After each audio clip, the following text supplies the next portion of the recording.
इसमें कोई टिप्पा टिप्पणी नहीं करना कि किसी को कोई कंफ्यूजन रहने की जरूरत है। कहते हैं कि सत्ता स्वार्थ को जन्म देती है और इससे आदमी बाकी की चीज़ों को भूल जाता है।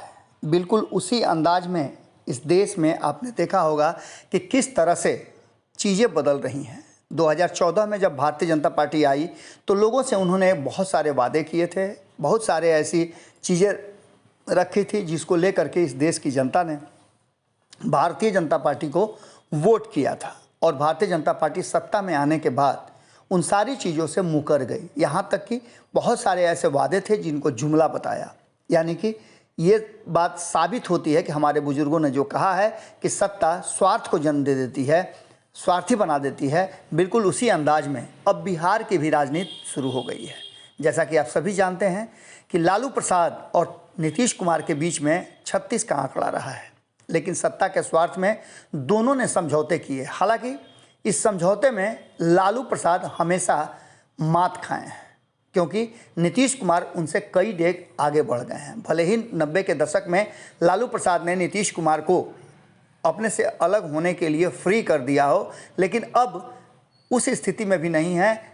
नीतीश कुमार खुद ही लालू प्रसाद से वक्त आने और सत्ता के स्वार्थ में अलग होते गए हैं।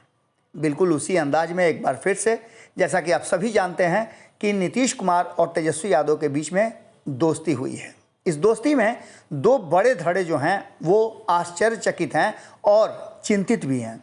खास करके तेजस्वी यादव के फैसले को लेकर के लालू प्रसाद और जगदानंद सिंह कहा जा रहा है कि पूरी तरह से संतुष्ट नहीं है और ना उनके साथ खड़े हैं। लेकिन जब तेजस्वी यादव ने फैसला कर लिया तो लालू प्रसाद और जगदानंद सिंह की रणनीति शुरू हो गई। उस रणनीति में सबसे बड़ी बात थी कि तेजस्वी यादव को जल्दी से जल्दी नीतीश कुमार से मुख्यमंत्री की कुर्सी लेकर के उन्हें कुर्सी पर बैठाना। लेकिन ऐसा संभव तब होगा जब तेजस्वी यादव खुद कुर्सी पर बैठना चाहते हों या उनके इर्द गिर्द के लोग ये चाहते हों कि वो मुख्यमंत्री की कुर्सी पर बैठें। हम आपसे शुरू में बता रहे हैं कि तेजस्वी यादव के मुख्यमंत्री बनने के रास्ते में कई बार रोड़ा उनके अपने हैं। ये फैसला किसने लिया, क्यों लिया, ये तो अंदर की बात है। लेकिन जो सामने से नज़र आ रहा है कि जगदानंद सिंह जिस तरह से नीतीश कुमार और तेजस्वी यादव के संबंधों के बीच में आ रहे हैं, कभी कभी लालू प्रसाद भी आ जा रहे हैं, ये चिंता का कारण बना हुआ है। और इसको लेकर के जदयू के तरफ से लगातार हमले हो रहे हैं। इन हमलों में एक बात तो साफ नज़र आ रही है कि तेजस्वी यादव समय समय पर जो लालू प्रसाद को अपने अभियान से भी बाहर कर देते हैं। एक बार फिर से जब सरकार बनी है तो उन्हें ऐसा लग रहा है कि लालू प्रसाद के कारण ये सरकार और नीतीश कुमार दोनों नाराज हो सकते हैं, उनके हाथ से निकल सकते हैं। ऐसी स्थिति में लालू और जगता बाबू का गेम लगभग ओवर हो चुका है। तेजस्वी यादव अपनी टीम के साथ एक नई रणनीति के तहत नीतीश कुमार के साथ हैं और नीतीश कुमार की टीम में वो पूरी तरह से शामिल भी हो गए हैं। हालांकि इससे पहले आपने देखा कि भारतीय जनता पार्टी और नीतीश कुमार की एक बड़ी टीम थी जो लगातार विपक्षी दलों को सत्ता से दूर रख रही थी। लेकिन इस बार मामला उल्टा हो गया। भारतीय जनता पार्टी बाहर है सत्ता से और नीतीश कुमार, तेजस्वी यादव साथ में है। तेजस्वी यादव को लग रहा है कि यही वो रास्ता है, जैसा कि भारतीय जनता पार्टी को लगता था कि नीतीश कुमार ही वो रास्ता है जो बिहार की सत्ता में काबिज रहा जा सकता है। अब बिल्कुल सारे चीज़ होते हुए, वोट बैंक होते हुए, सब कुछ होते हुए भारतीय जनता पार्टी हमेशा नीतीश कुमार के पीछे चली। बिल्कुल उसी अंदाज में तेजस्वी यादव भी अब नीतीश कुमार के पीछे चलने के लिए तैयार हैं। हालांकि जगदानंद सिंह और लालू प्रसाद तेजस्वी यादव को लीडर बनाने के चक्कर में थे और चाहते थे कि वो बिहार का नेतृत्व करें, मुख्यमंत्री की कुर्सी पर बैठें। लेकिन कहीं ना कहीं हमने पहले भी आपको बताया है कि नीतीश कुमार के चक्रव्यूह में पूरी तरह से फंस गए हैं तेजस्वी यादव और उन्हें अब सत्ता का मोह होने लगा है। इन्हीं सब बातों को लेकर के लगातार नीतीश कुमार के फैसलों पर वो उंगली उठा करके हामी भरने के लिए सर हिला करके तैयार हैं। लालू प्रसाद और जगदानंद सिंह का सारा प्रयास धरा का धरा रह गया।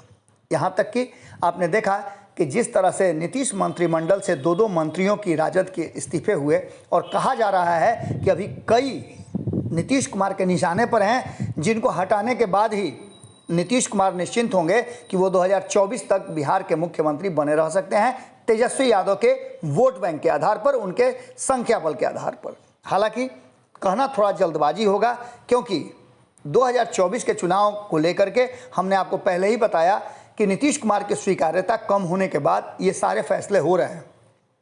अब आपको बता दें कि 2024 के चुनाव में जो लालू प्रसाद और जगदानंद सिंह सोच रहे हैं, अगर वो बातें हो जाती हैं तो ऐसी स्थिति में तेजस्वी यादव एक बार फिर से सत्ता विहीन हो जाएंगे। आपको बता दें कि नीतीश कुमार की नीतियों को समझना तेजस्वी यादव के लिए थोड़ा जल्दबाजी है, और अपने मान लेते हैं कि वो गुरु भी मानते हैं नीतीश कुमार को, लेकिन फिर भी उनकी राजनीतिक समझ मात्र 5-6 सालों की है। ऐसी स्थिति में लालू प्रसाद और जगदानंद सिंह के जो छत्र छाया है उससे तेजस्वी यादव का बाहर निकल के आना कहीं ना कहीं घाटे का सौदा होगा। और जब लालू प्रसाद और जगता बाबू का गेम ओवर हो जाएगा तो ऐसी स्थिति में तेजस्वी यादव के लिए मुख्यमंत्री की कुर्सी तक पहुंचना काफ़ी मुश्किल होगा। लालू प्रसाद ने बहुत सोच समझ के जगता बाबू को दूसरी बार पार्टी का प्रदेश अध्यक्ष बनाया था कि उनकी देखरेख और उनकी निगरानी में ये सरकार चलेगी, लेकिन अचानक से जो फैसले हो रहे हैं उससे जगता बाबू भी आहत हैं। सच की लड़ाई में जगता बाबू हमेशा जीते हैं, इस बार मजबूर हैं, और उस मजबूरी को लेकर के कहा जा रहा है कि वो दिल्ली में लालू प्रसाद से बैठ करके फैसला करेंगे। जैसा कि आप सभी जानते हैं कि राष्ट्रीय परिषद और राष्ट्रीय कार्यकारिणी की बैठक दिल्ली में होनी है। उस बैठक के पहले लालू प्रसाद और जगता बाबू की बैठक होगी, और इस बैठक में यह फैसला लिया जाएगा, ये तय होगा कि आगे की रणनीति क्या होगी। जुड़े रहिएगा भारत लाइव के साथ। बहुत बहुत धन्यवाद। अगर ये वीडियो पसंद आई और वह बिहार के राजनीति और बिहारियत से सरोकार रखेनी तो सब्सक्राइब बटन दबा के चैनल के सब्सक्राइब कर ली। ओजे एगो घंटी बा, ओकरा बटन दबा देला से कुल सटीक और मारक खबर रुआ मुफ्त में मिल जाई। अगर रुआ पत्रकारिता के हमनी के नया प्रयोग में सहयोग कर चाहतानी तो ज्वाइन बटन दबा दी। पेटीएम नंबर नोट कर ली 938681